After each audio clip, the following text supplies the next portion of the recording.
Okay. So now we have Tom Warburton, who recorded with me. He's traveling now through Europe, and we recorded it last week. And he's got an interesting story about volunteering, which I thought was really nice. So Jay, hit the button and let's go. So tonight, we have Tom Warburton, who has been covering the events in Ukraine, and we're thrilled to have him. He's actually out of England, and we've pre-recorded this for everyone. So Tom, it's all yours. Off you go. Okay, thank you. I'll share my screen. Yep. Hopefully. I have to find it first. I think it's that one. There you go. Okay, can you see that one, everyone? Yeah, but we don't see it full screen. We see your now. There you go. Perfect. Okay, hi everyone. My name's Tom Warburton. I'm not a professional photographer, enthusiastic amateur. However, last year in 2022, I volunteered to help for a couple of charities, and went to Poland 3 times, and I went into Ukraine once. And as a sort of enthusiastic amateur photographer, I of course took my camera. So what I've got for you is just basically the story of 3 trips with 2 or 3 charities which I was helping, and hopefully it'll give you an idea of particularly the British, but it was there's some Americans involved as well, the sort of volunteer action that took place pretty quick after the full scale invasion of Ukraine. So I'll just go through each trip in turn. I'll probably sort of rattle through the first 3 trips, which are to Poland, and then maybe say a little bit more about the trip into Ukraine. Unlike I've watched quite a lot of the other presentations that have been made, so this, I wasn't at the front line. There's not a lot of death and gore. It's more the humanitarian action and volunteers, particularly. So I'll just go through. So my first trip was in April 22. Let me just ask you one. Wait, Tom. Let me just ask you one question before you start. What was the impetus for you to do this, to photograph? Yeah, so I'll explain that with this first trip, actually, great. Frank. Yeah. So I just retired in January 22. I'd taken a little bit of early retirement from my then day job, and I'd actually written a sort of a bucket list of things to do, which included taking the Trans-Siberian Railway across Russia. And I thought, well, one day I'll do that. I won't ever be able to do that now because I've got a Ukrainian stamp in my passport. So I was just thinking I would do a bit of traveling, do a bit of photography. And I'll explain why I got involved with this in a minute. So my first trip was to Poland, to the town of Przemyśl. So I've just shown you the route here. We went from Newcastle on the ferry and then across. But and the reason was I took a minibus. I through a contact, which I'll explain later, I ended up being asked to buy a minibus, and then I volunteered to take it to Poland for a charity. So this is the minibus, which became known as Derek, because that's Derek Muller there, who sold us the minibus. It turns out that Derek, I didn't know this before, but Derek, his partner is Ukrainian, and he'd already been out to rescue his mother-in-law from Odessa. So he gave us a big fat discount on buying the minibus, which was very good of him. So on behalf of a charity, I bought this minibus. And this is me in the village where I live, just about to leave with the Ukrainian flag flying, and Derek the minibus. And the reason was this chap. Can you see my mouse? Is that? No, you're all good. No worries. Yeah. So this chap here is a businessman in Newcastle who knew me well, and he raised the money to buy this minibus and for the charity, and then informed the guy that runs the charity that I had nothing to do. I had nothing to do because I'd retired. So I was dispatched to buy it and then volunteered to take it out to Ukraine with my daughter. This is my daughter, my older daughter here. So this is me. This is my daughter. This is Charlie, the businessman that bought it. And this lady here is Nicola. She is a trauma nurse in the local hospital in Gateshead in the north of the UK. And she is of Ukrainian extract. I think her grandfather came from Ukraine. But she was a trauma nurse, so she was an expert in emergency response. And she was in contact with doctors on the front line, doctors and nurses on the front line, putting together these packs. You could see a kind of emergency pack for the frontline medical staff. So our job was to take the minibus and all these medical packs to Poland, and they were going to get transported into Ukraine. So that's how I got involved. It was this guy's fault. What's your daughter's name? Ella. She was 24 at the time, and I rang her up on I think a Monday and said, "What are you doing at the weekend?" And she said, "Well, nothing really." And I said, "Right, do you want to go to Poland?" So we volunteered with John to drive to Poland.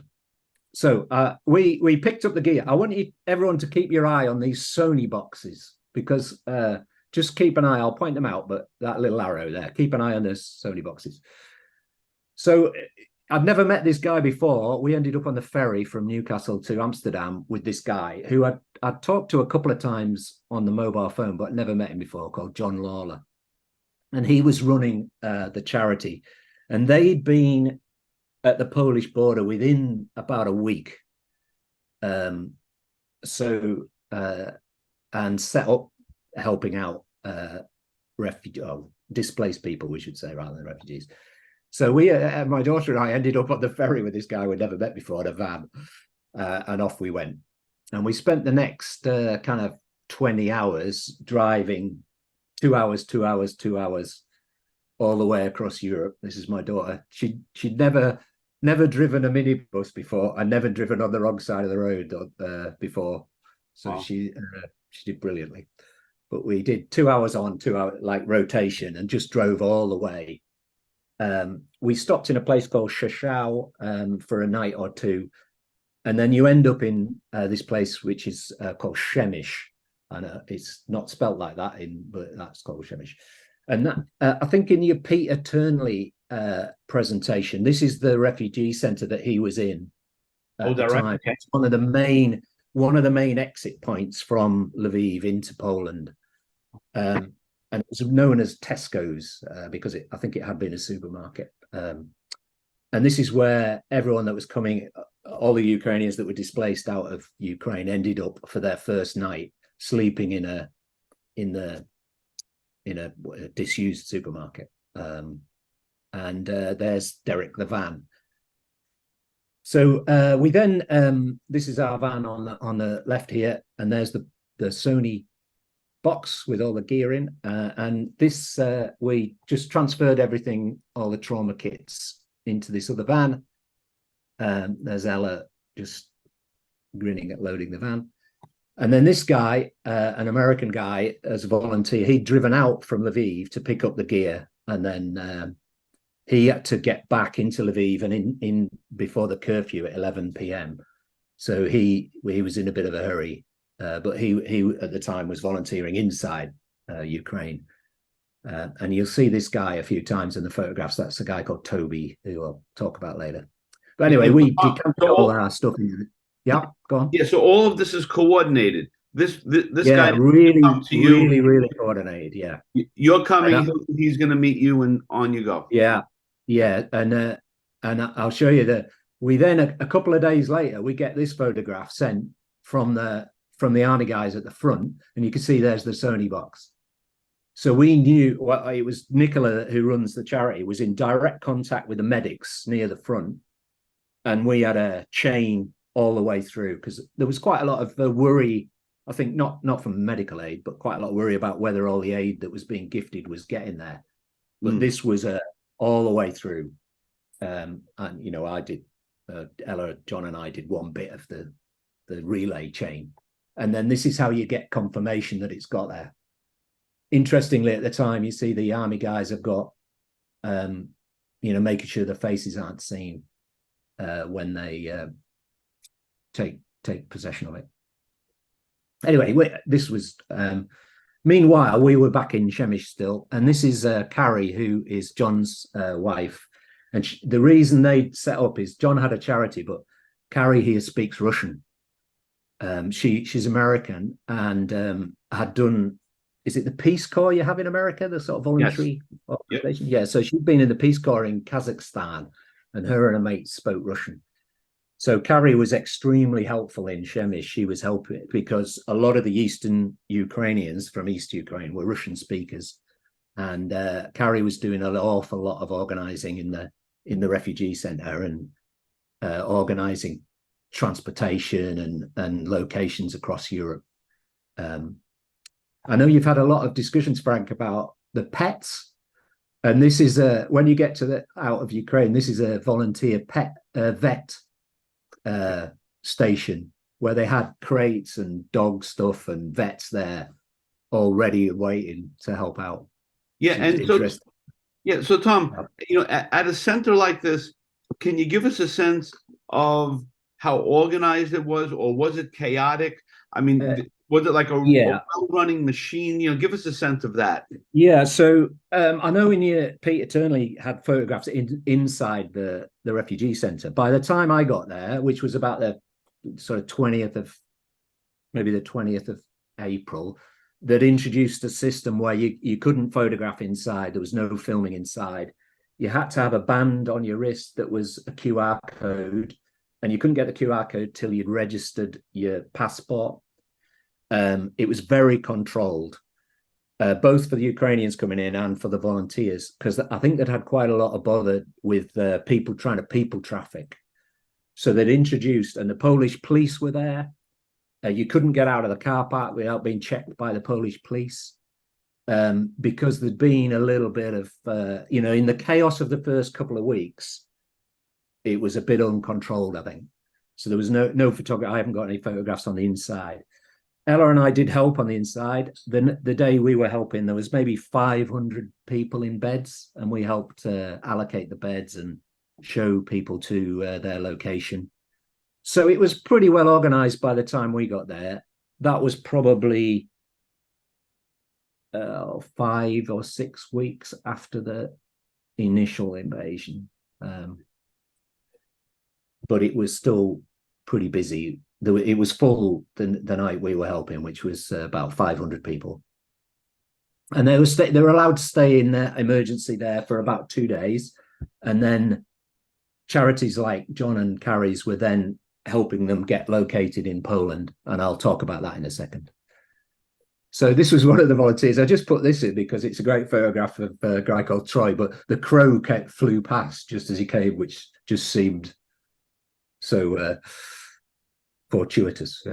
But he was an American volunteer again. Loads of Australian volunteers, European American volunteers, all staffing this amazing sort of response, really. We then went down to the border, and the day we were there, as I say, the sort of peak of the displacement had stopped. So there was a few people coming across, but not that many. And this is the interesting sort of political point here is that these bars are the border between Poland and Ukraine, and that's the edge of NATO. So you step over those bars, you're not in NATO. Our side of the fence, you were safe.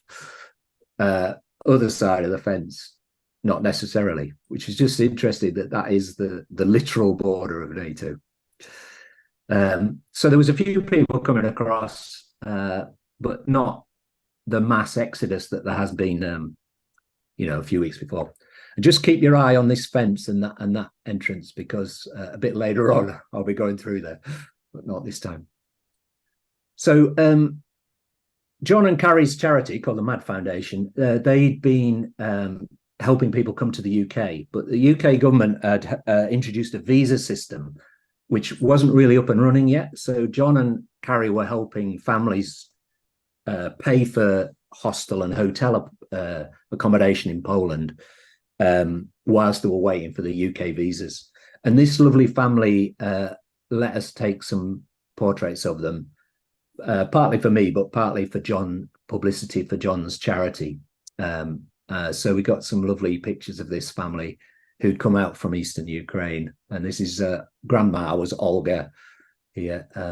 This is Yulia, the mom. And then Sensia, I think is a pronunciation there. Absolutely lovely family.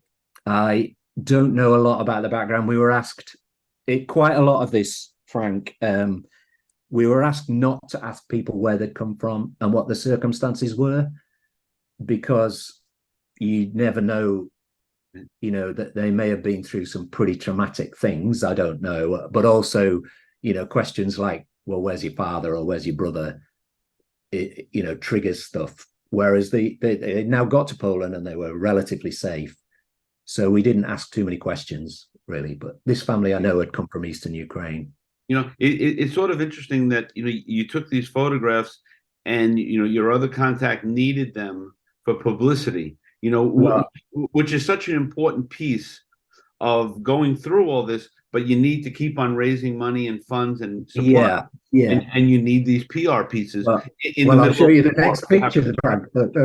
There we are in the local. There we are in the local paper. Yeah, so we this family moved from Eastern Ukraine to a place called South Shields, which is near Newcastle in the northeast of England. So what they made of South Shields, I don't know. It's right on the coast with a beach, but anyway, as far as I know, that's where they are now, and they're living in a house that someone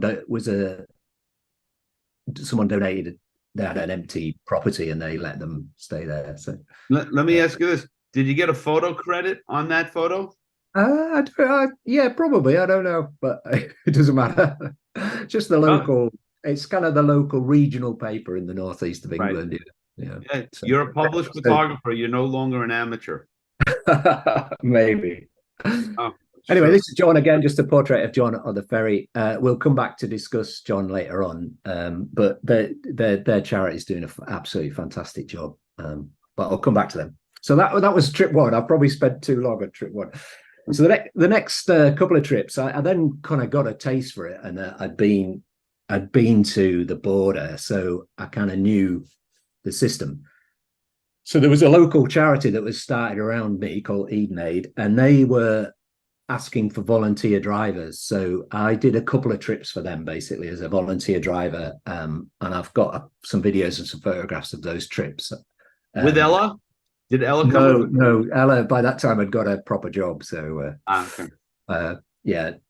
So you can see this trip from where I am in the north of England down to Oxfordshire. And then we used to drive out to somewhere near the border, including near Shemish, and then drop off aid, drive up usually to Warsaw or through Germany and pick people up on the way and then drop them off on the way.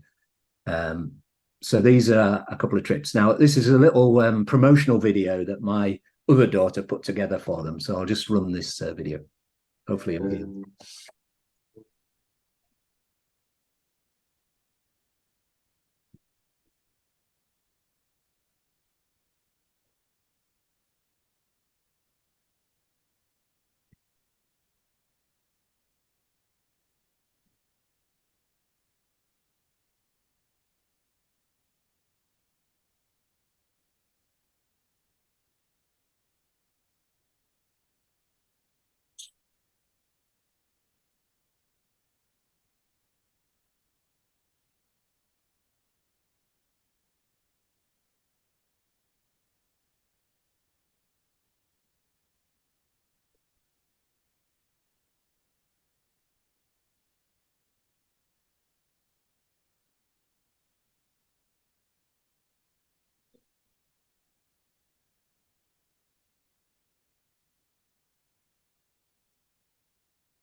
Yeah, there you go.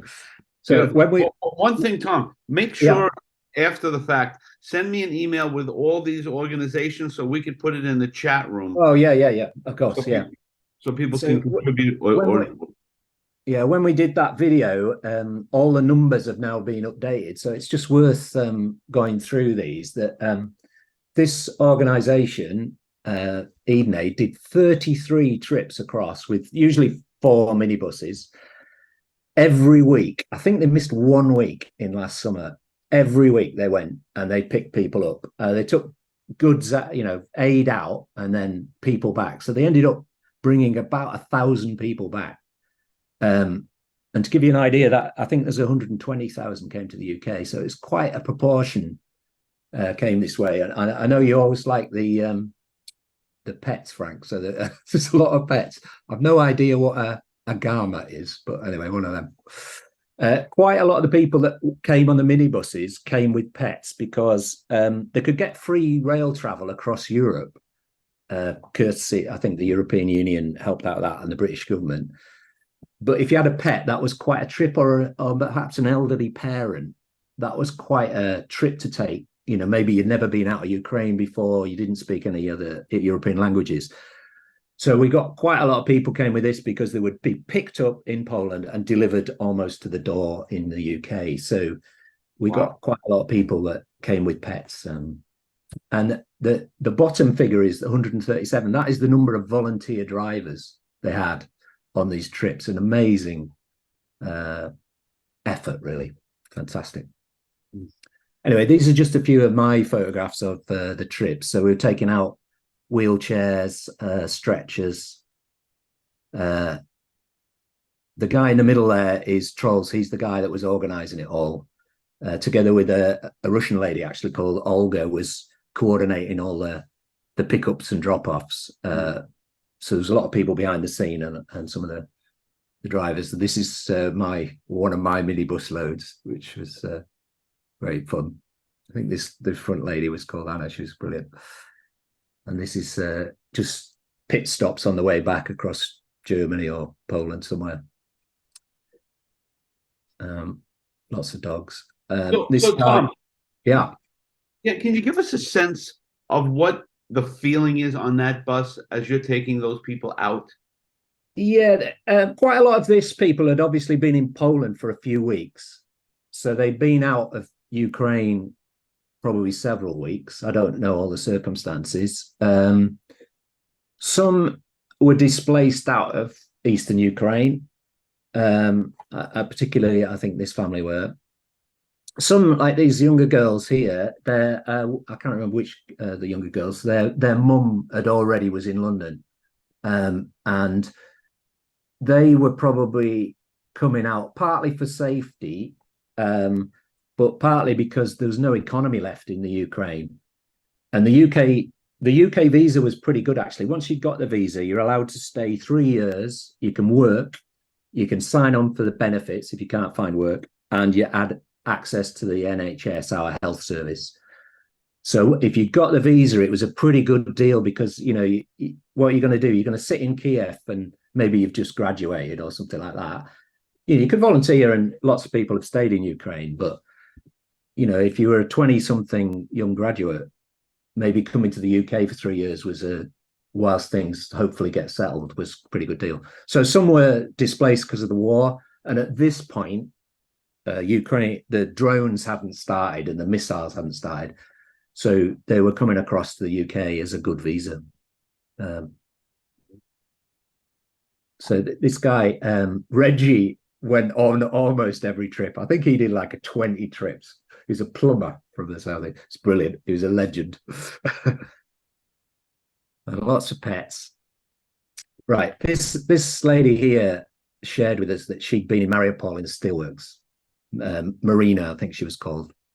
We were just communicating with Google Translate, but she'd come right from the heart of it.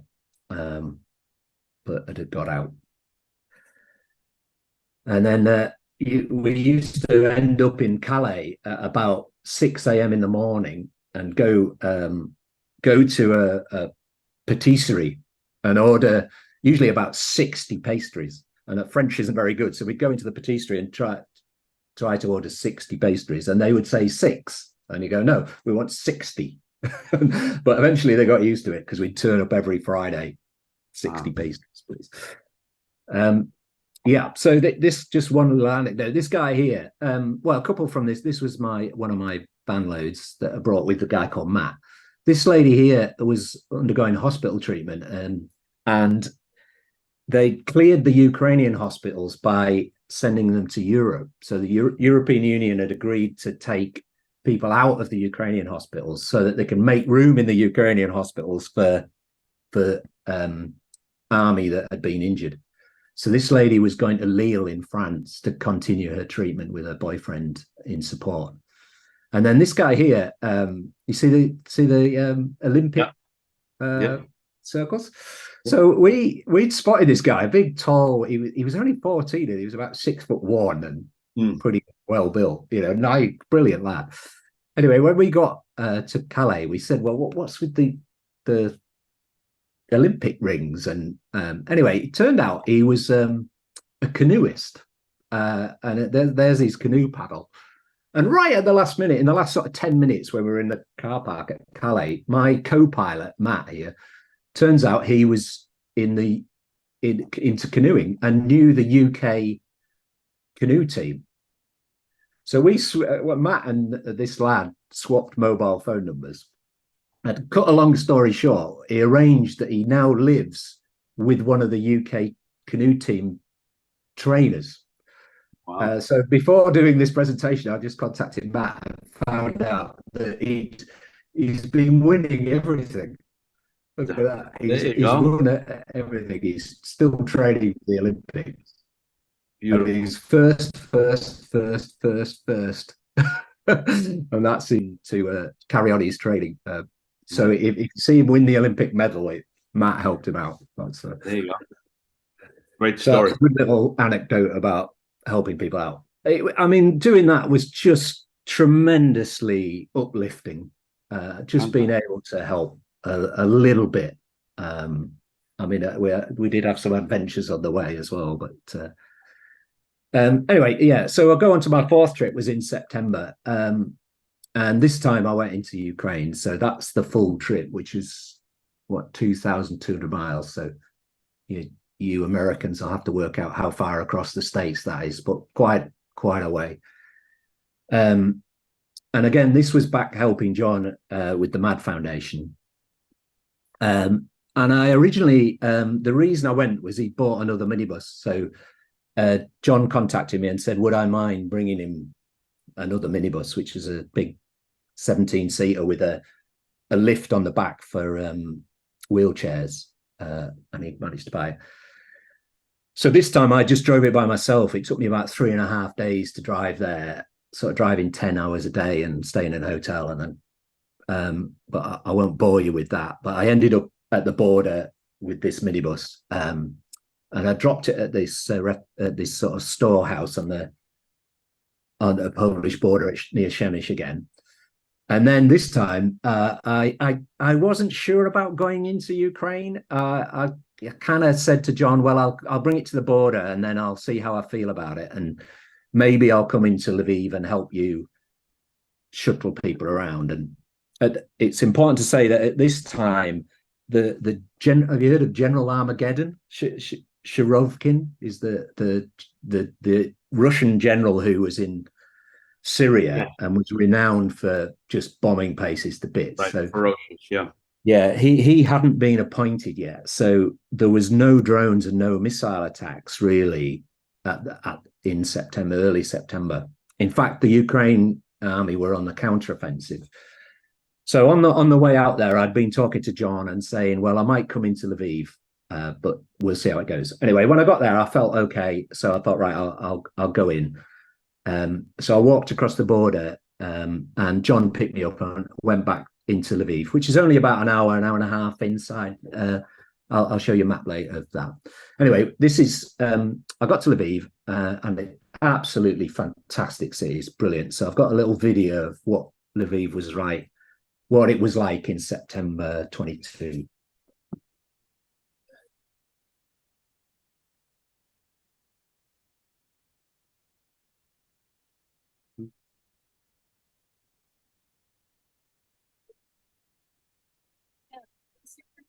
And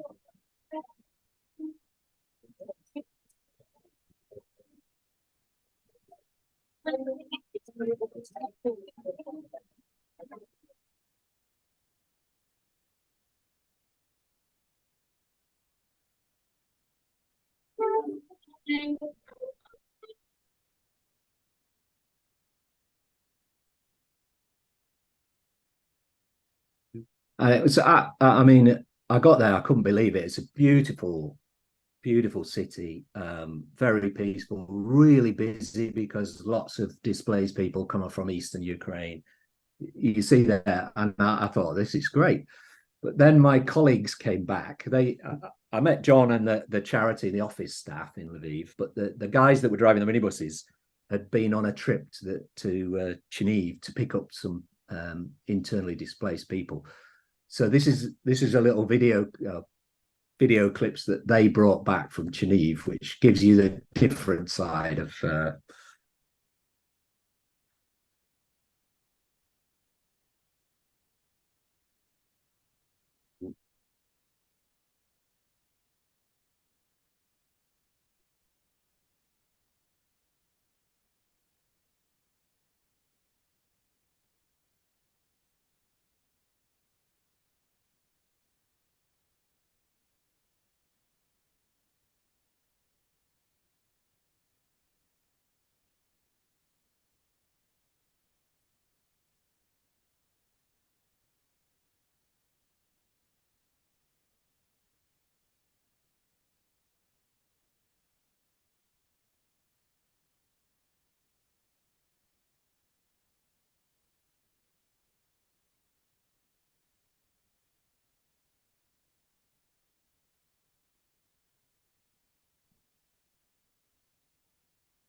That's the one that breaks my heart. But I know lots of the other photojournalists that you've had on have had some pretty harrowing images from Bucha and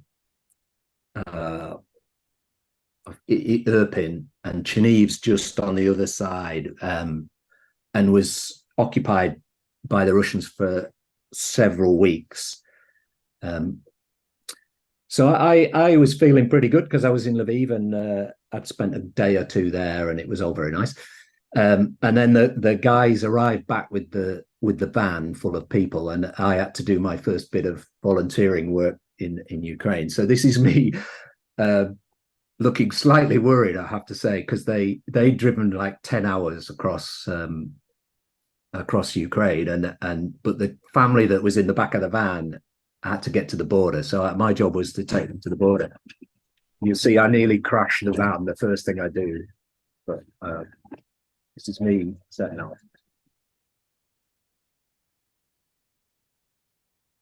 This is where I nearly crashed the van. Wrong gear. Oh.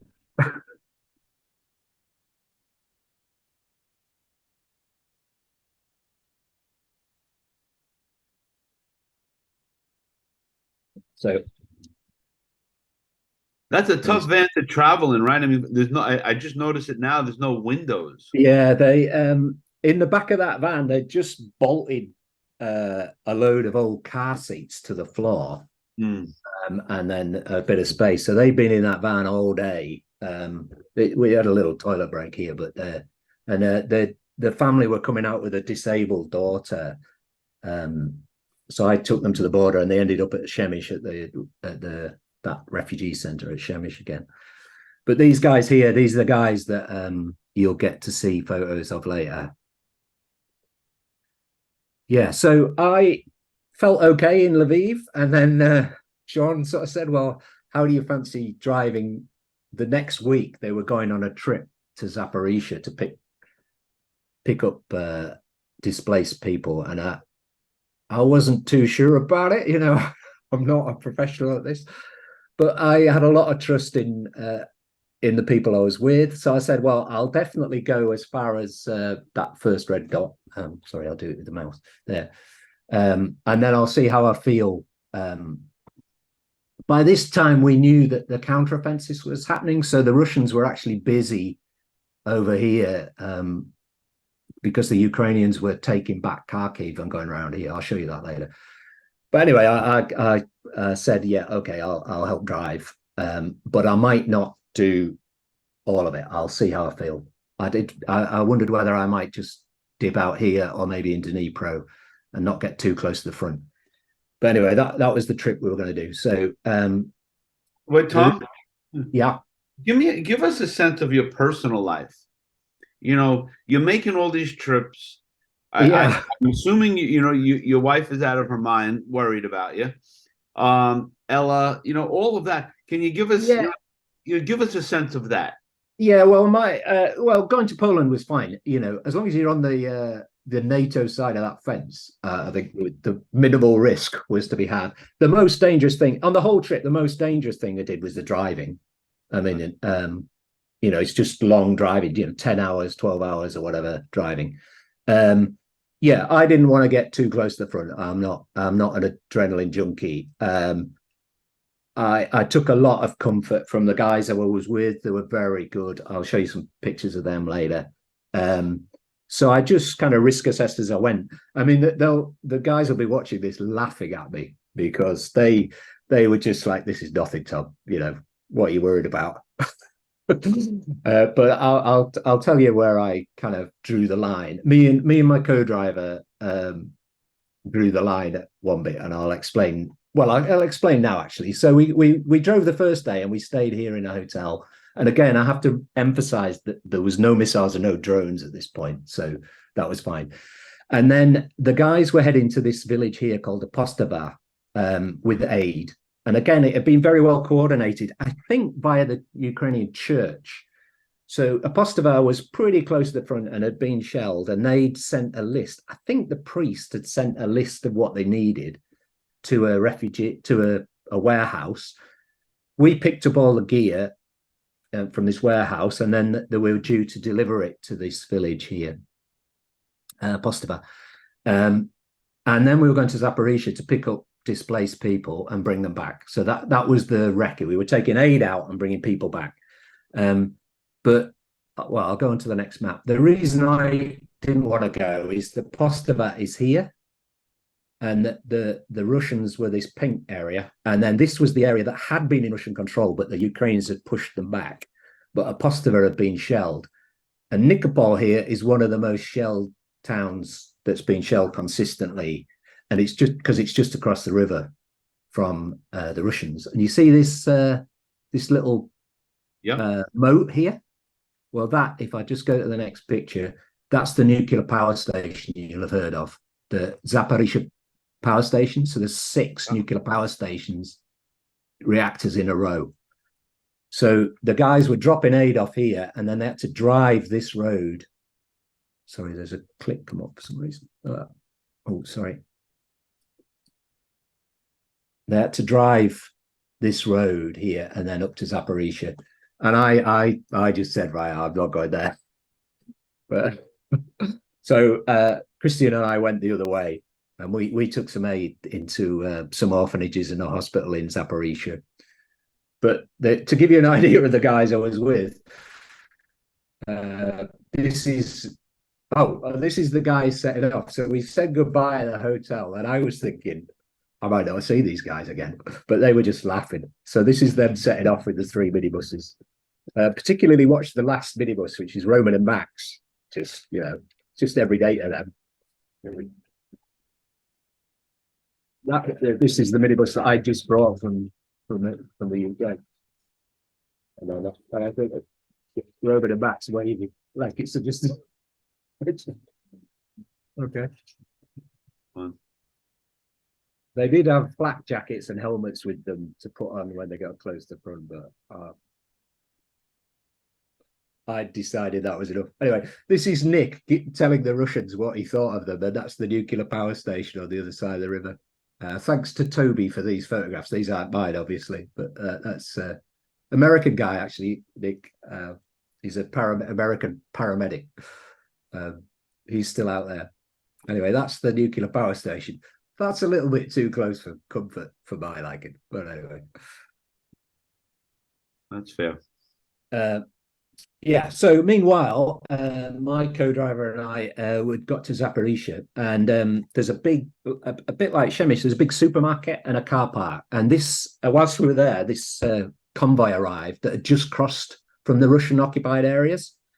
And at the time, UNICEF were arranging safe passage across from the Russian occupied areas into the Ukrainian areas. And this convoy literally just drove in. So these people had just come from mostly from Kharkiv, from Kherson. And at the time, Kherson was occupied by the Russians, but there was some deal where civilians could leave. Actually, I'll go back to the maps. They could. Oh, yeah, I can't. Yeah, Kherson's here, and that was in Russian hands, and the Russians were allowing people to come round through there, and then about here was the front, and there was some kind of arranged safe passage across with UNICEF, and then people arrived into Zaporizhia having just left the Russian occupied areas. Sorry, I just have to scroll back. So this group of people had just arrived, and the Ukrainian officials were checking everyone, checking who they were. There was a bit of a risk of sort of saboteurs getting across, so everyone's papers were checked when they got here. There was a sort of system in place. Mostly it was families coming out of Kherson. And Tom, Yeah. so you're doing this and you're having all your trips. When is it clicking in your head? I may be a photographer. Uh, well, no, I'm a keen photographer, yeah. But in this circumstances, I was, 80% volunteer driver, and when we weren't doing anything, I could take pictures. Yeah, it's not my best work, Frank. But No, it's real. I mean, the images with your storytelling yeah. are spot Yeah. on. Yeah, so this is a couple of Ukrainian volunteers, Elizabeth on the left there, and I think Dmitry. And again, you've had this from lots of other people, but the both foreign volunteers and Ukrainian volunteer system is just amazing. I mean, just unbelievable. I mean, in this car park, there was a World Cafe, food, there was doctors, there was everything. So as soon as they came across, they could get a meal. I think there was a pet station as well. There was play area for the kids, all ready. Fantastic. And this is you get very ownership of your own little family. So this is my and Christian's busload that we picked up. And this family in the front here, this was Anna and a kid and a husband who'd just come out. They had to come from Kherson, but yeah, from Kherson. So they just come out of the. But we didn't pick up the people that had just come across. We picked up people that had been in Zaporizhia maybe a few days or maybe a week or so. It wasn't the group of people that just arrived. And these folks that you're picking up, this is organized. They're traveling with you. Yeah. I think Max and Roman, who were working with the charity, obviously were Ukrainian, and they spoke Ukrainian. So they dial ahead and they tell the lady that was running this center at Zaporizhia that we'll be there on Tuesday or whenever it was. We'll have about 40 seats. We can take everyone. We can pick up, say, 40 people, and we'll take them all. And we're going back to Lviv. So if you could organize us the people, we'll be there, Tuesday afternoon or whatever. So when we got there, they weren't quite ready, but they just about had everyone ready, and they've got the bags ready, and we could load the vans. And then everyone had their own journey. We'll see. Pretty much by the time we got back to Lviv, everyone had got off. Though this family here were going to stay with a brother in the middle of Ukraine. Some were going to Lviv and then heading out into Poland. So different travel arrangements really, but it was pretty well planned. So this is just to give you an idea of the car park. Yeah, so that's my co-driver. Who's American, actually, an American GP. He was out there. And there's a photographer there. I don't know whether, oh, you missed him, but I don't know who that was. But.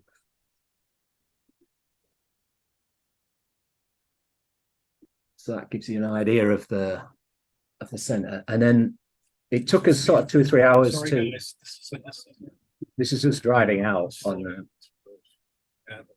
Keep going. Come on, don't. You stop at something. Well, if you sink, You didn't really want to be out. There was still a curfew, so we had to get ourselves by 11, I think. But,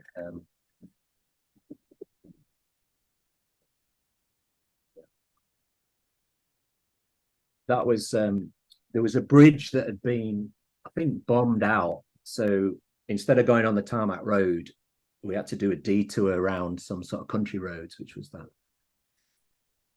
So we took these 40 people back and then dropped in the dark, dropped them off. And I thought we'd drop them off at a hotel or a hostel or something, or a village hall or something. But, you know, we just dropped them off. And then all the drivers went back to the hotel and we got a pizza and, you know, spent the night. But then in the morning, I found out that we hadn't dropped them off at all the displaced people off at the hotel. We dropped them off at this guy's house. And he'd agreed over Facebook to take 40 people in overnight. Anyway, what a legend. He'd put everyone up overnight, fed them all, put them all down. It is a fairly big farmhouse, I think. And then we went back in the morning and picked them up. So these images are from us loading the vans the next morning. And everyone, you see the little...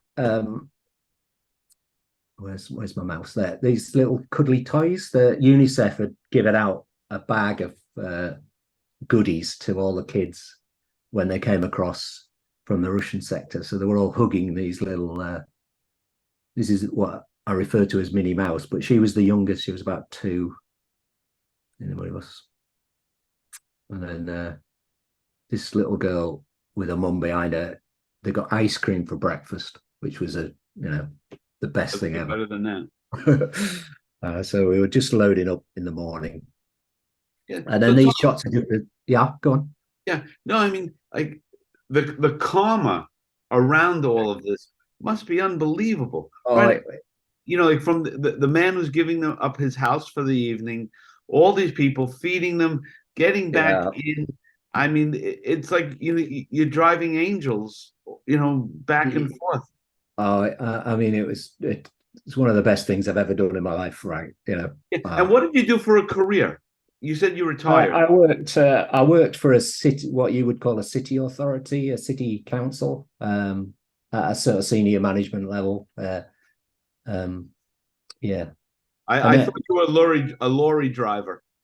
No, no. But I'm a farm boy. I grew up on a farm, so I'm pretty reasonably practical anyway. Here's the UNICEF bags and the little unicorns that they were gifted. And this was us dropping the family off. So usually at a petrol station on the way back, they would have arranged for their, cousin or uncle or brother or whatever would come and pick them up, usually at a petrol station. So this is us dropping people off on the way. This is the family that were in the front of my van getting dropped off.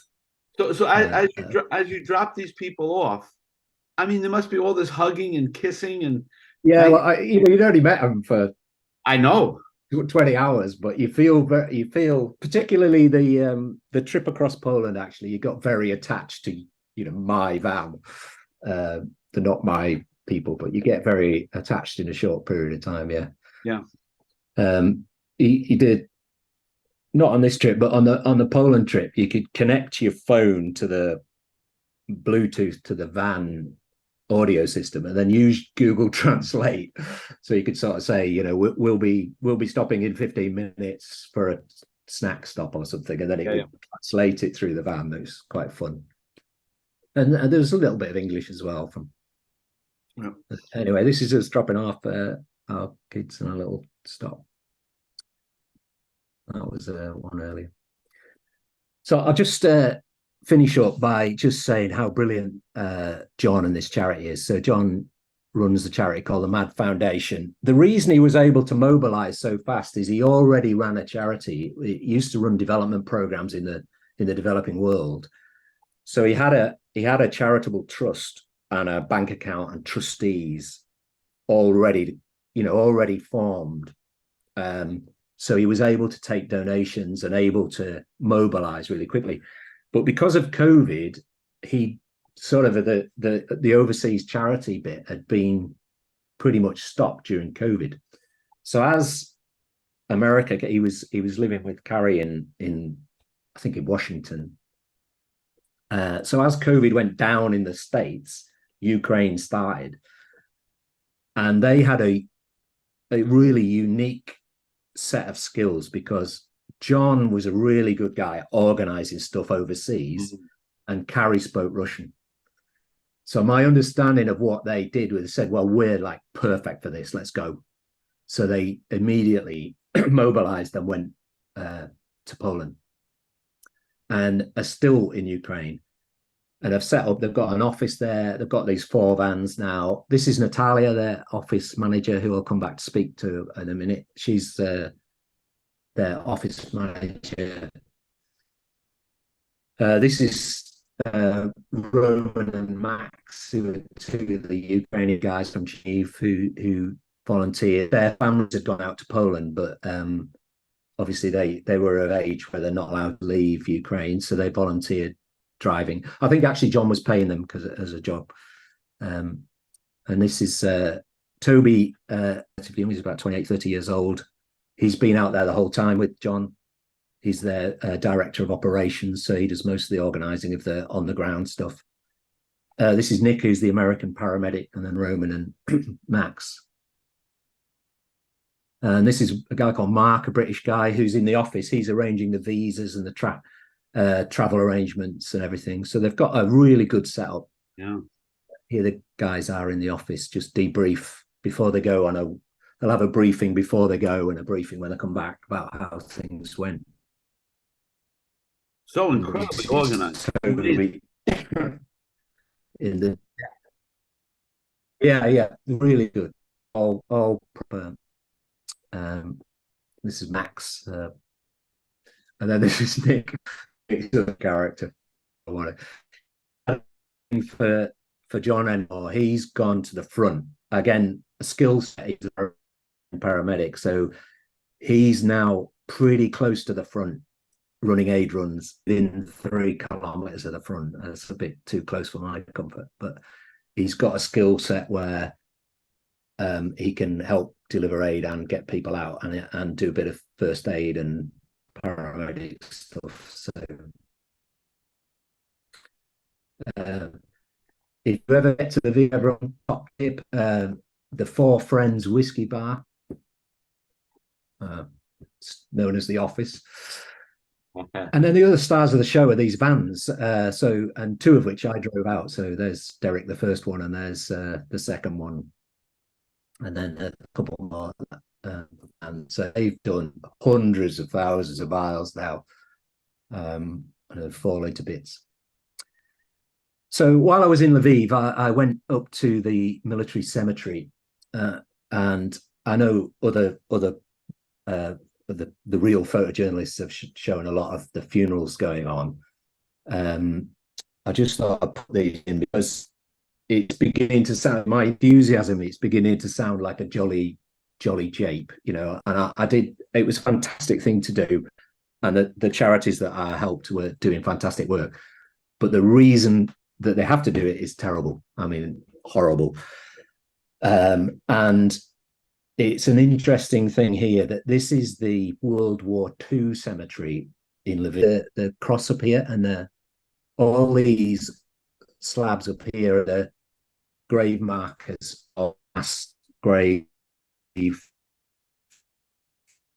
of Ukrainians that were fighting for the Soviet army during the Second World War. This whole area to Stalingrad, if you do a bit of the all the way from Lviv, all the way across Ukraine, and then what the Stalingrad siege, if you know a bit of history, was just into Russia on what's now Volgograd. So And Lviv's Jewish population was annihilated by the Nazis. Actually, one of the death camps was near Shemish. So just, this area was hammered. Anyway, this is the military cemetery for the Second World War, but they are basically a new bit for this war. And when I was there was 112 new graves, and this was a family. I didn't get too close, but they were obviously visiting the grave of a relative on that day, and then a date. And lots of these dates, they seem very young to me, 1980, so that's 42. And then this one was obviously the newest at the time. At home. So, in anticipation of a question from you, Frank, what was the most nerve-wracking thing? Because you were, 10 hours on the road and trucks and stuff. I didn't get too close to any action, but the most nerve-wracking thing I did was that Natalia, who you showed a picture of before I set off to go to Zaporizhia, she had a quiet word with me and said that she was getting married. And would I believe the next morning I had to get up and go, I've never photographed a wedding in my life. But I went to sharing a couple of the photographs. Very kindly, she said yes. Because I wanted to end on something about that. For John, I'd been with a boyfriend a long time, but had decided they would get married, and I was the only guest. It was a registry office, sort of equivalent of a registry office, and I was the only person there to take the photographs. And I was so nervous because if I got it wrong. Anyway, so this is Natalia getting wedding, and her and her husband with the celebrant married. And then we went into town and we took some lovely sort of wedding photographs outside the Opera House in Lviv. So I wanted to leave on a positive note. And thank you very beautiful for letting me share these photographs. No, So that's it, Frank. If anyone's interested, the MAD Foundation is the charity that's in Ukraine, and they're still operational, and they've been there the whole time. And if you Google them, you'll be able to find them online. Eden Aid is the charity that was going to Poland and back. They have stopped going to, because there's not many people coming out now, but they are still active in volunteering. And then Medical Aid is Nicola's charity that is sending the medical kits to the front line. And then my website's there, and Instagram as well. So there you go. I'll stop sharing for now. Yeah. So, I mean, you're a photojournalist. You shoot weddings. Has that gone, Frank? I can't see. Fine. Now it's just you and I. Okay. Yeah. So you've shot weddings. You've done travel photography, wartime photography. That work is really great. That is, and I have to say, it is so nice to hear this side of the story. To see what's going on with people like you who really are heroes. I mean, you and everyone that works with you are, heroes and heroic as well. I mean, without the effort and without the organization, a lot of people, would be suffering on the sides of roads. I mean, you guys really did the yeoman's work. I mean, that's incredible. Yeah, and I think are you still going back, Tom? I think if I was going to, I've thought about this quite a lot. If I was going to go back, to be helpful, you've really got to be willing to go to the villages that have either just been liberated or, because mostly once people get away from the front, the trouble is that General Armageddon, who has now been arrested, but he started this total war approach where they're using missiles and drones pretty much constantly now. So it's a fairly if you're in Lviv, they haven't been missiled a lot, but they have been missiled. So if you go into Ukraine now, you can't guarantee. And I know some of your previous presenters, some of their colleagues have been killed, haven't they? And they've been pretty close to some missile strikes. So it's not, if you cross that line and you go into Ukraine, it's not guaranteed that you won't come into some harm. Right. And to be any use, you've really got to be prepared to go into the villages that are fairly close to because they need the aid. Right. So I think you've got to be willing to go in all the way. Otherwise, you're just getting in the way, aren't you? You're just another mouth to feed. Yeah. And your other presenters are, their images are going to, the New York Times or wherever it is. So they've got a purpose to be there that's promoting, look, we need to stay engaged with this. We need to stay engaged with this. Yeah. I don't have that reach. So to be any use, I've got to really volunteer. And I don't think I've got the bottle. Well, your reach is going to expand. So yeah.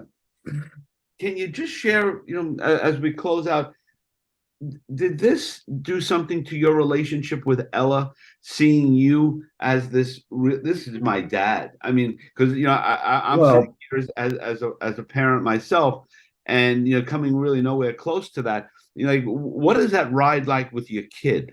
It was great. Yeah, she won't have any more respect for me than she did before. I have a lot. She was 24 at the time, and I rang her up and said, "What are you doing at the weekend?" And she's like, "Oh, nothing." And I go, "So how do you fancy going to Poland?" And bless her, she went, "Oh yeah, that'll be fine." And off we went, and we ended up helping. No photographs of it because we couldn't take the cameras in, but we ended up in the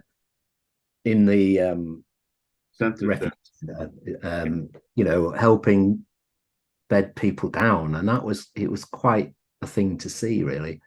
And there wasn't a lot we could do. We were just helping a little bit, but I'm very proud of her for going and she's great. She's the I've hero.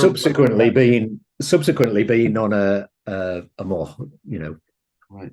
But we both my daughters came with me to India a couple of months ago, so that was fantastic to take them and view India.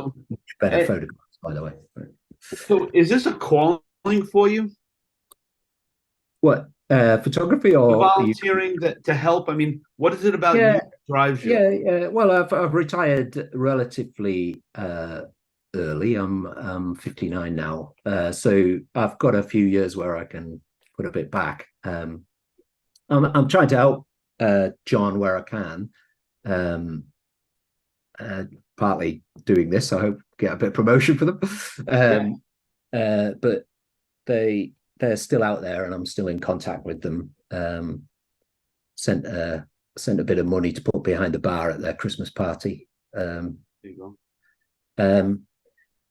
So they I think it's a bit harder for them to raise money now, but they're still active out there and doing great work. Great.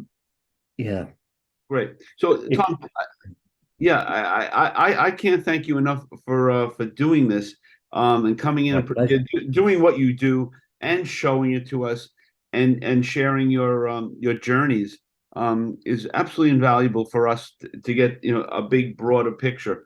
So for that we thank you immensely. And what I'd like to do is as we finish up, if you could just have the last comment for the evening, that would be great. Yeah, well, I think my comment would be, and people that are watching this are probably engaged, but this has got a long way to run. And every week there's a twist and a turn. Shurovkin's been sacked, Prigozhin's dead. The Ukrainians are trying to push through the line. They possibly got through the first line of defense last week, but it's absolutely brutal on the front. I've been staying in touch with it by listening to the Telegraph newspaper's podcast every day. And Heathcliff, who you've had on, is the Telegraph's photographer. I listen to that every weekday. And that's a fantastic way to stay in touch with it. But it is absolutely brutal on the front. And from us in the Western sort of NATO world, Ukraine are effectively fighting our war for us. and they are dying daily. You know, I just remember it, and if you can help, please help. Yeah. No words said better. So, Tom, again, I thank you. Keep us posted. You know, you have other work you want to show us.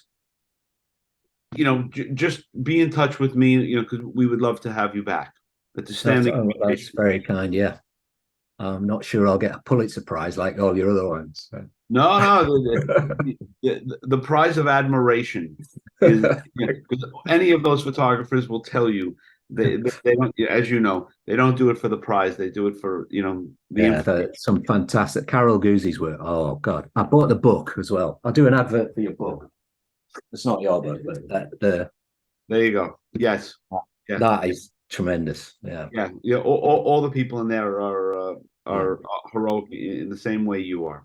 So we thank you very much. Be in touch. Be safe, and give hugs and kisses to Ella for us. Oh, thank you. I will. All right.